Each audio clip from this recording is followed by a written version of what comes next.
നമസ്കാരം.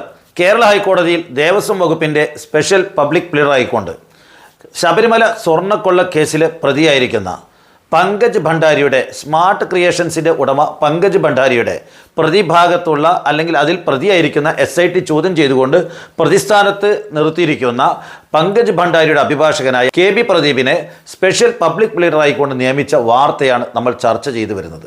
നോക്കണം, ഒരു ഗവൺമെൻറ് അധികാരത്തിൽ വന്ന് ആദ്യമായിട്ട് പബ്ലിക് പ്ലീഡറായിക്കൊണ്ട് നമ്മുടെ ഹൈക്കോടതിയിൽ അതേ വകുപ്പിന് വേണ്ടി നിയമിക്കുന്നത് അതേവരെ പ്രതിക്ക് വേണ്ടി ഹാജരായ അഭിഭാഷകനെയാണ്. അദ്ദേഹം ഒരു കൊട്ടേഷൻ എടുത്തുകൊണ്ട് ഈ ചുമതലയിൽ എത്തിയതുപോലെ വേണം ചിന്തിക്കാൻ. കാരണം ഇന്ന് ബഹുമാനപ്പെട്ട മുൻ നിയമമന്ത്രി ശ്രീ P. രാജീവ് സൂചിപ്പിച്ചതുപോലെ ഈ പ്രതിഭാഗത്തുള്ള അഭിഭാഷകൻ ചുമതല ഏറ്റെടുക്കുകയും അദ്ദേഹം പ്ലീഡറായിക്കൊണ്ട് ചുമതല ഏറ്റെടുക്കുകയും അങ്ങനെ എല്ലാ ഫയലുകളും പരിശോധിക്കുകയും ചെയ്തു എന്ന് വേണം കരുതാൻ. എങ്ങനെയെങ്കിൽ SITയുടെ എല്ലാ അന്വേഷണ വിവരങ്ങളും ഇതേവരെ അവർ കണ്ടെത്തിയ വളരെ രഹസ്യമായ തെളിവുകളൊക്കെ തന്നെ ഇതിനകം തന്നെ പ്രതിഭാഗത്തിൻ്റെ അഭിഭാഷകനായിരുന്ന KB പ്രദീപ് കണ്ടിരിക്കുന്നു. നാളെ അദ്ദേഹം പ്രതികൾക്ക് വേണ്ടി വീണ്ടും ഹൈക്കോടതിയിൽ വരുന്ന സമയത്ത് അല്ലെങ്കിൽ തൻ്റെ ഇഷ്ടക്കാരനായ പങ്കജ് ഭണ്ഡാരിക്ക് രക്ഷപ്പെടാൻ ആവശ്യമായ എല്ലാ വിവരങ്ങളും പരസ്പരം പങ്കുവെക്കാവുന്ന രൂപത്തിലേക്ക് അദ്ദേഹം മാറി, അല്ലെങ്കിൽ അദ്ദേഹത്തിൻ്റെ അവസരം ഒത്തു എന്ന് വേണം മനസ്സിലാക്കാൻ.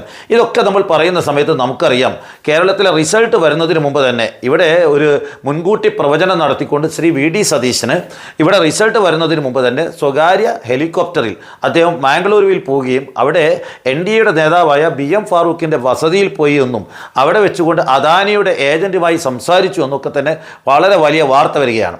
അവിടെ പോയതോടുകൂടി അവർക്കൊക്കെ താല്പര്യമുള്ള, അദാനിക്ക് താല്പര്യമുള്ള തുറമുഖ വകുപ്പ് അദ്ദേഹം കൈവശം വെക്കുന്നു. ഈ BM ഫാറൂഖി വലിയ ഇടപാട് നടത്തിക്കൊണ്ട് ജനതാദൾ എസിൽ അഴിമതി നടത്തുന്നു, അല്ലെങ്കിൽ അതിൽ രാജ്യസഭാ സീറ്റ് ആ പാർട്ടിയുടെ അഖിലേന്ത്യാ ജനറൽ സെക്രട്ടറി ആയിരുന്ന കൻവർ ഡാനിഷ് അലിക്ക് കൊടുക്കാതെ അത് BM ഫാറൂഖിക്ക് വിൽപ്പന നടത്തി, ദേവഗൗഡ വിൽപ്പന നടത്തിയെന്ന് ആരോപണം ഉന്നയിച്ചുകൊണ്ടാണ് ആ പാർട്ടിയിൽ നിന്ന് ഇപ്പോൾ കർണാടകയിൽ മന്ത്രിയായിരിക്കുന്ന സമീർ അഹമ്മദ് ഖാൻ അടക്കമുള്ള ഒരു പറ്റം കോൺഗ്രസ് നേതാക്കൾ ആ പാർട്ടിയിൽ നിന്ന് രാജിവെച്ച് കോൺഗ്രസിൽ ചേർന്നത്. അതേ ഫാറൂഖിയുടെ വീട്ടിലാണ് കേരളത്തിൻ്റെ മുഖ്യമന്ത്രിയായ സതീശൻ പോയിരിക്കുന്നത്. ഇപ്പോൾ പറയുന്ന വാക്ക് ഏറ്റവും വേദനിപ്പിക്കുന്നത്, രാഷ്ട്രീയമായ എല്ലാ അഭിപ്രായ വ്യത്യാസമുള്ളപ്പോഴും നമ്മളൊക്കെ ബഹുമാനിക്കുന്ന വലിയൊരു തികഞ്ഞ മതേതരവാദിയാണ് ആര്യാടൻ മുഹമ്മദ്. അഴിമതിയുടെ കറ ജീവിതത്തിൽ പുരളാത്ത ഒരു പൊതുപ്രവർത്തകനാണ് ആര്യാടൻ. ആ ആര്യാടനെയാണ് ഇപ്പോൾ കൂട്ടുപിടിച്ചിരിക്കുന്നത്. ആര്യാടൻ ജീവിച്ചിരിപ്പുണ്ടായിരുന്നെങ്കിൽ എന്തായിരുന്നു പ്രതികരിക്കുക എന്ന് ഒരു ഊഹവുമില്ല. അദ്ദേഹം പറയാണ് ആര്യാടൻ്റെ അകന്ത ബന്ധുവാണ്. എന്ത് ബന്ധമാണ്? ആര്യാടൻ മുഹമ്മദിന് റജിൽ കുമാറുമായിട്ട് എന്തെങ്കിലും കുടുംബ ബന്ധമുണ്ടോ? ആര്യാടൻ മുഹമ്മദിന് നമ്മുടെ ഈ അദാനിയുമായിട്ട് കുടുംബ ബന്ധമുണ്ടോ? ഇനി BM ഫാറൂഖിയായിട്ട് ബന്ധം എന്താ? BM ഫാറൂഖിയുടെ മകൻ വിവാഹം ചെയ്തിരിക്കുന്നത് കോഴിക്കോട് നിന്നാണ്. KMCTയുടെ മൊയ്ത് ഡോക്ടറുടെ മകൻ മെഹബൂബ് ഡോക്ടറുടെ മകളെയാണ് അദ്ദേഹത്തിൻ്റെ മകൻ വിവാഹം ചെയ്തിരിക്കുന്നത്. വിവാഹബന്ധമുണ്ട്. ഇവരുമായിട്ട് കുടുംബബന്ധം നിലമ്പൂരുമായിട്ടുള്ളത് ഞാൻ മനസ്സിലാക്കിയത് പ്രമുഖ കോൺട്രാക്ടറായ തുറമുദിയുമായിട്ടുള്ള ഒരു കുടുംബബന്ധമാണുള്ളത്. അവിടുന്ന് അങ്ങോട്ട് എന്ത് ബന്ധമാണെന്ന് എനിക്കറിയില്ല, എന്തെങ്കിലും ഉണ്ടോ എന്നുള്ളത്. അപ്പോൾ വളരെ അകന്ന ഏതെങ്കിലും തരത്തിലുള്ള ബന്ധത്തെ ഇപ്പോൾ കൂട്ടുപിടിച്ചുകൊണ്ട് ആര്യാടൻ മുഹമ്മദിൻ്റെ ബന്ധുവിനെ പിന്നെ ആര്യാടൻ മുഹമ്മദിൻ്റെ ശരീരം മറവ് ചെയ്ത പള്ളിയിൽ പോയിട്ട് ഒരു ആദരവ് ഈ കേരളത്തിലെ കോൺഗ്രസിന് മതേതര മൂല്യം ഉയർത്തിപ്പിടിക്കുന്നതിൽ ഏറ്റവും വലിയ സംഭാവന ചെയ്ത, മലപ്പുറം ജില്ലയിൽ കോൺഗ്രസിനെ പിടിച്ചു നിർത്താൻ ഒരു ജീവിതകാലം മുഴുവൻ പോരാട്ടം നടത്തിയ ആര്യാടൻ മുഹമ്മദിൻ്റെ മൃതശരീരം മറവ് ചെയ്തിരിക്കുന്ന പള്ളിയിൽ പോയിട്ട് അദ്ദേഹത്തിന് ആദരാഞ്ജലി അർപ്പിച്ചുകൊണ്ട് പോരായിരുന്ന തുടക്കം, പകരം ബന്ധുവിനെ കാണാനൊക്കെ എന്തിനാ ഇത്ര ബുദ്ധിമുട്ടി മംഗലാപുരത്ത് പോയതൊക്കെ പറയുമ്പോൾ വല്ലാത്ത അതിശയം തോന്നുകയാണ്, സങ്കടം തോന്നുകയാണ്, പരിഹാസം തോന്നുകയാണ്.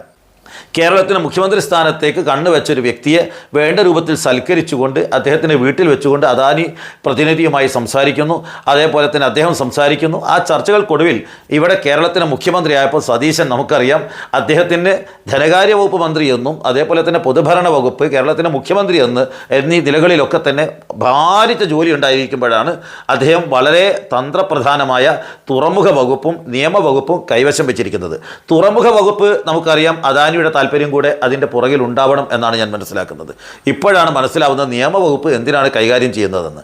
ഈ പ്രതികളൊക്കെ തന്നെ നമുക്കറിയാം, നമ്മുടെ ബെല്ലാരിയിലെ സ്വർണ്ണക്കട ഉടമ ഗോവർദ്ധൻ, അതേപോലെ തന്നെ പങ്കജ് ഭണ്ഡാരി, അതേപോലെ തന്നെ ഉണ്ണികൃഷ്ണൻ പോറ്റി, ഇവരൊക്കെ തന്നെ പലരുമായി ബന്ധമുള്ള ആളുകളാണ്. ഇതിൽ ഉണ്ണികൃഷ്ണൻ പോറ്റിയും അതേപോലെ ഗോവർദ്ധനും കോൺഗ്രസിൻ്റെ പ്രമുഖ നേതാക്കളോടൊപ്പം ഫോട്ടോ എടുത്തത് നമ്മൾ കണ്ടതാണ്. കോൺഗ്രസിൻ്റെ ഏറ്റവും വലിയ നേതാവ് എന്ന് പറയുന്ന സോണിയാഗാന്ധിയും അതേപോലെ തന്നെ നമ്മുടെ അടൂർ പ്രകാശും അതേപോലെ ആൻ്റോ ആൻ്റണിയും പല നേതാക്കളും ഇവരുടെ ഫോട്ടോ മാത്രം മാത്രമേ പുറത്തു വന്നിട്ടുള്ളൂ. പല കോൺഗ്രസ് നേതാക്കളോടൊപ്പം ഫോട്ടോ എടുക്കുകയും അവരോടൊക്കെ തന്നെ വളരെ ഇടപാടുകൾ നടത്തിയ ആളുകളാണ് ഈ പറയുന്ന ഗോവർദ്ധനും അതേപോലെ തന്നെ ഉണ്ണികൃഷ്ണൻ പോറ്റി എന്നൊക്കെ പറയുന്ന ആളുകൾ. അപ്പോൾ സ്വാഭാവികമായും ഇവരൊക്കെ തമ്മിലുള്ള വലിയൊരു ഗൂഢാലോചന കഴിഞ്ഞ ഈ കട്ടിളപ്പാളിയിൽ സ്വർണ്ണ മോഷണ കേസുമായി ബന്ധപ്പെട്ട വലിയ ഗൂഢാലോചനയിലെ പ്രതികൾക്കൊക്കെ തന്നെ വലിയ രൂപത്തിലുള്ള സംരക്ഷണം ഒരുക്കാൻ, അതിൽ പല കണ്ണികളെയും രക്ഷപ്പെടുത്താനാണ് ഇപ്പോൾ ശ്രമിച്ചുകൊണ്ടിരിക്കുന്നത് എന്ന് വേണം കരുതാൻ. അത്രമാത്രം ലാഘവ ബുദ്ധിയോടുകൂടി ഇന്ന് കെ മുരളീധരൻ്റെ പ്രസ്താവന എല്ലാവരും കണ്ടു എന്ന് വിചാരിക്കുകയാണ്.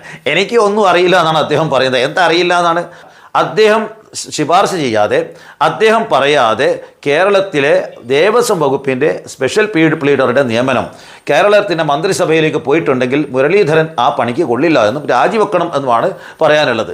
അതല്ല അദ്ദേഹം അറിഞ്ഞുകൊണ്ടാണെങ്കിൽ കളവ് പറയരുത്. എല്ലാ 1-ാം തീയതിയും ഗുരുവായൂരിൽ പോയിട്ട് പ്രാർത്ഥിക്കുന്ന ഒരു യഥാർത്ഥ ഭക്തനാണ് മുരളീധരൻ എന്നാണ് ഞാൻ വിശ്വസിക്കുന്നത്.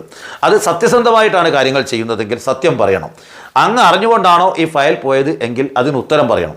അങ്ങ് അറിയാതെയാണ് പോയതെങ്കിൽ അങ്ങ് ഈ സ്ഥാനത്തിന് യോഗ്യനല്ല. കാരണം ദേവസ്വം മന്ത്രി അറിയാതെ ദേവസ്വം വകുപ്പിൻ്റെ ഹൈക്കോടതിയിലെ സ്പെഷ്യൽ പ്ലീഡറെ നിയമിച്ചു എന്നൊക്കെ പറഞ്ഞാൽ, ആ നോട്ട് പോയി മന്ത്രിസഭയിലെത്തി, അവിടെ എത്തിയപ്പോഴാണ് താങ്കൾ കണ്ടത് എന്നൊക്കെ പറഞ്ഞാൽ താങ്കൾ ഈ പണിക്ക് കൊള്ളില്ല എന്നാണ് എനിക്ക് ഏറ്റവും എളിമയോടുകൂടി പറയാനുള്ളത്.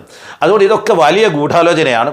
ഇവിടെ പ്രതികൾക്ക് വേണ്ടിയുള്ള സംരക്ഷണമാണ്. പോറ്റിയെ കയറ്റി എന്ന് പറയുന്നത് പാട്ടുപാടി ജയിച്ച ആളുകൾ ഇവിടെ പോറ്റിമാരുടെ അഭിഭാഷകന്മാരെ അല്ലെങ്കിൽ അത്തരം ആളുകളുടെ പ്രതികളുടെ പങ്കജ് ഭണ്ഡാരി അടക്കമുള്ള, അതായത് സ്മാർട്ട് ക്രിയേഷൻസിൻ്റെ അഭിഭാഷകനെ KB പ്രദീപിനെ ഇവിടെ സ്പെഷ്യൽ പബ്ലിക് പ്ലീഡർ ആയിക്കൊണ്ട് ഹൈക്കോടതിയിൽ നിയമിച്ചു. അതായത് ഇതേവരെ അത്തരം ഒരു തസ്തികയല്ല, ആ തസ്തിക പുതുതായി സൃഷ്ടിച്ചുകൊണ്ട് ഈ കൊള്ളക്കാർക്ക് സഹായം കൊടുക്കുന്ന ആളുകളെ ജനങ്ങൾ തിരിച്ചറിയണം.